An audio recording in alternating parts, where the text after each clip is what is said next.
Because one of the problems of being an investor is, let's face it, it's not a job. You know, you're not actually building anything, you're investing, right? Okay, yes, people make a job out of it.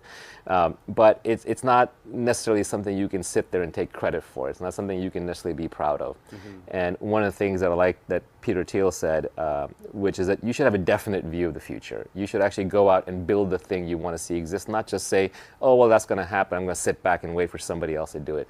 Because history doesn't work that way. Things don't just automatically show up. There are great men and women who go out there and create these things. And so try to be one of those people who creates these things. And if you're going to be an investor, at least bet on things that you think may not exist without you betting on them. So you say, okay, well, I did the homework on this very difficult technology project, and because it's got nuclear fusion, or it's got, you know, glucose monitoring, or it's got even very difficult software like AI is a good example, I made a bet here. I did the homework and I made a bet that no one else was going to make. And if it weren't for me, at least in some small part, this thing would either not exist or it would come to market later. But the other mindset, which is I'm just going to hustle ahead of other investors, I'm going to slip some money in before they get there, and then they mark it up, and it's a thing that everyone can see it's winning.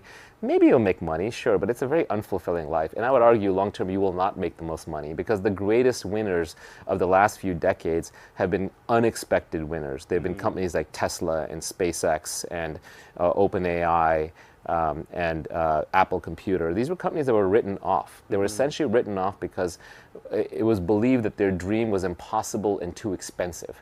But now I think SpaceX is launching a rocket every 3 days out of Florida. Tesla, obviously Teslas are crushing every other electric car out there and are basically the gold standard for not just the best electric car, but also the best self-driving vehicle.